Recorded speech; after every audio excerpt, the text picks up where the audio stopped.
everyone, it's Holly Hanley. Thank you so much for painting with me. Today I'm actually painting a splatter screen. I picked it up at Dollar Store. They make great little painting surfaces. And if you haven't painted on screen before, you gotta try it. It's so much fun. And you know, this little splatter screen, it's around 10 to 11 inches and it was only a couple bucks. So really nice and affordable and a unique little painting surface. So the spatter screens here are actually really shiny, so sometimes I have a hard time seeing those pattern lines. So what I do is I just take that stippler brush, okay, and the stipplers that I use are the Princeton Select. They're great little brushes. I use them for all kinds of pouncing, little bears, all kinds of things, but they actually work really well on the screen just for filling in all those tiny little holes. And one other tip too is that this screen has really nice tiny little holes, so the paint actually goes in really well. So if you're just trying screen for the first time, this is a great surface to try it on. You don't have to wet your brush, you just take a little bit of paint, okay, rub off the excess, and I'm basically just gonna go over top of the screen nice and light, and this is just so that I can see the graphite lines or the chalk lines once I trace the pattern on. Okay, so nice and easy, just giving it a layer of color. And the paints that I'm using today are DecoArt Americana acrylics. Definitely my favorite brand. I love them, they're nice and vibrant. All right, so once you have that all based, again, it's just a really nice light coat. The paint shouldn't actually stick into the little grooves at all. It's just enough to make it black, okay? So you're gonna rinse your stippler out after that, let it dry, or you can blow dry. Okay, so I've drawn up a little snowman. I hope you guys like it. It says, "Welcome, winter friends." So once you have it all lined up, I'm just gonna take a chalk pencil. I have the General's chalk pencil. You can find them at Michael's or Hobby Lobby or any place like that. Okay, and usually what I do is I wet the chalk pencil first. It just makes the lines a little bit more vibrant. Okay, and you're just gonna go over top of all of those lines. So nothing too fancy, just tracing over top. So once you've got the lines all traced on, you can take the pattern out from underneath, and I'm actually painting over top of a black piece of bristle board, which works perfect. So you can see the lines really well. And now we're just gonna add a little bit of color. So a couple tips when you paint with screen is, again, I like to use the stippler brushes, and I have a couple big round brushes that I'm gonna be using as well. So if you have a 4 or a 5 or something close to that, that works great. That's gonna be for the lettering. Okay, I have a couple smaller stippler brushes as well. I have the 1/4 inch and the little 1/8 inch stipplers. So again, I always try and use the biggest stippler for the area that I'm painting, okay? And I like the stippler brushes just because they have sort of that flat edge. And what I do is I hold the screen a little bit more upright, and I basically just kind of go back and forth from side to side to fill in the area. Okay, one other tip when I'm doing that screen is that I like to leave a little bit of some screen holes open in between the little sections. Okay, so in between the head and the scarf, I'll leave a little row of little screen holes open just so that I have a little bit more dimension and separation. Okay, so I'm gonna pick up that white paint. I'm gonna start with his little head here. Okay, and you can see how much paint I have on my brush. It's quite a bit. I've really loaded it up. I hold the brush right on the ferrule, the metal part of the brush, so that I have lots of control, and try and rest your hand as much as you can. Okay, so again, just lightly back and forth, like so.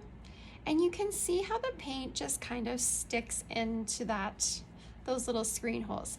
Okay, and again, don't worry too much if you have a few little screen holes that just won't close.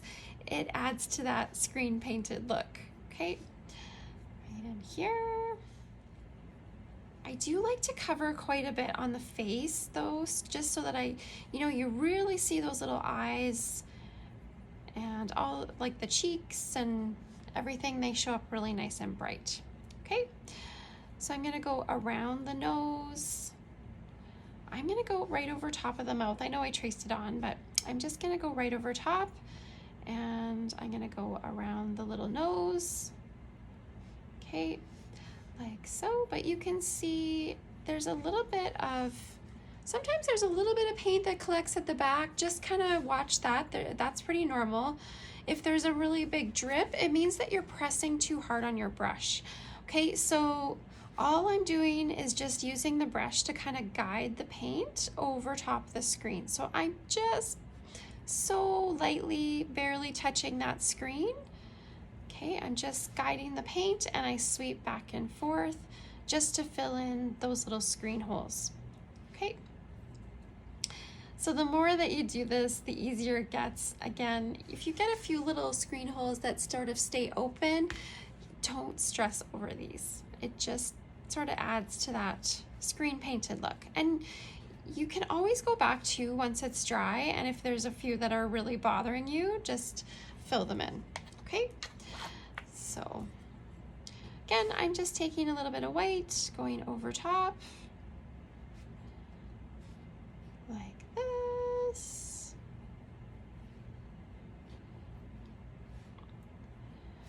Okay, and if you are working on, a flat surface, usually just be careful if you put it down, make sure that that screen doesn't touch the surface, just because it'll pull all the paint out of the little screen holes. So I try and rest it upright a little bit. Now you can blow dry these to sort of speed up the drying time. Of course, when you blow dry, just kind of blow dry on an angle, just so that it doesn't blow all the paint out of the screen,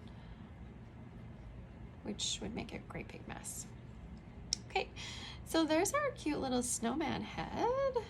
Feel free to change the colors. So if you don't like the color that I'm gonna do the scarf or the hat, you can definitely do your own thing. And I love it when people post pictures of their pieces when you're all done. I love to see how people get creative or change things, or just, everybody has their own unique style when they're painting.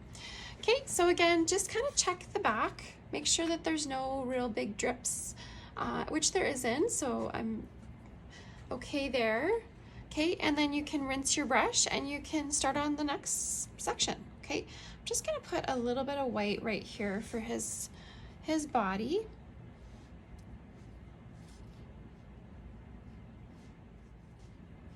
Okay, so just rinse your brush when you're all finished, and then I'm going to paint in that scarf. So usually what I do is I base coat with some of the darker colors, and then I highlight just by dry brushing.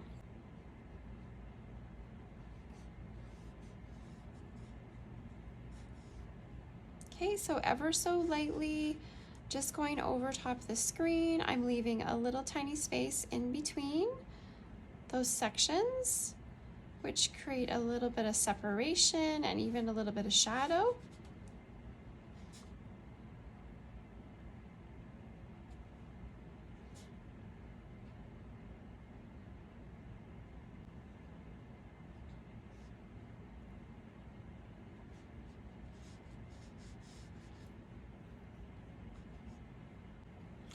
Okay, so just adding that little scarf right in here, nice and flat. I'm just using I actually have quite a big stippler here. I have a 3/8. So if you find that that's a little bit big, you can always switch to your 1/4 inch. And I never try and leave too many holes open in between those sections. Okay, usually it's just 1 or 2 little rows, and that's basically it. Okay, and don't worry if you get a little bit of paint on the edge, it wipes right off. Okay, so you don't have to worry about that. Again, always sort of check the back to see what's going on back there.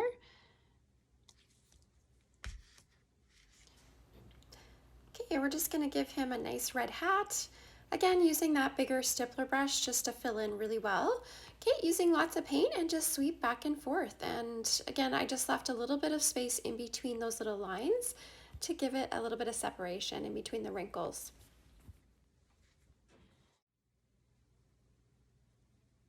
Now, if you ever went over and you want to sort of take the little paint out of the squares, you just take a clean brush that's dry and it comes right out. Okay, so you just sort of pop right over top. So if you wanted to add another little line, just dry off your brush really well and just sort of poke the little screen. It works really well with just a dry brush. So if you want to add a couple more little wrinkles in the hat just by leaving those little screen holes open, you just can add them after even. Okay, so there's the little hat, as you can see right here. Again, always check the back just to make sure that you don't have any major drips or anything like that. Okay, again, just using my smaller stippler brushes. So I have the little 1/8 inch and the 1/4 inch that I'm going to use.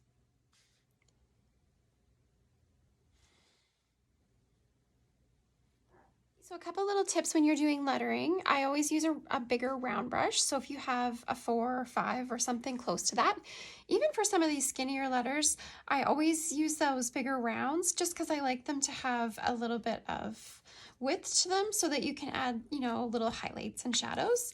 And I'm just going to base coat them with white for now, and we'll add a few little accents here and there. Okay, so same thing with the round brush. Tap off the excess water. Rest your hand as much as you can, and you're going to pull from the top down, just really picking up that paint so it really fills in to that screen.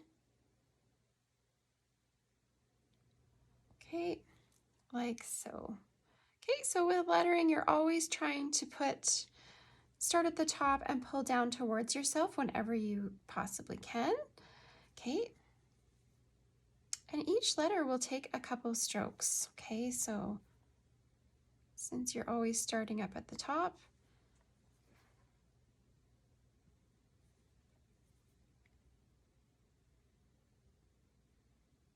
okay, again, pressing very lightly, just guiding the paint basically. And you need to pick up paint almost every stroke so that you really get it filled in and it's nice and vibrant.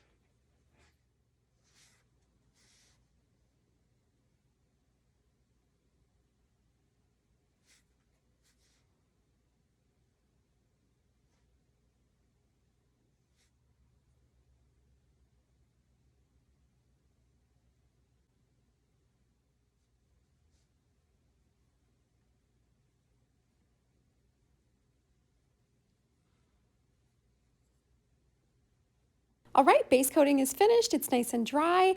Can't wait to paint all those little sparkly details with you all soon. Stay tuned for part 2. Thanks for watching.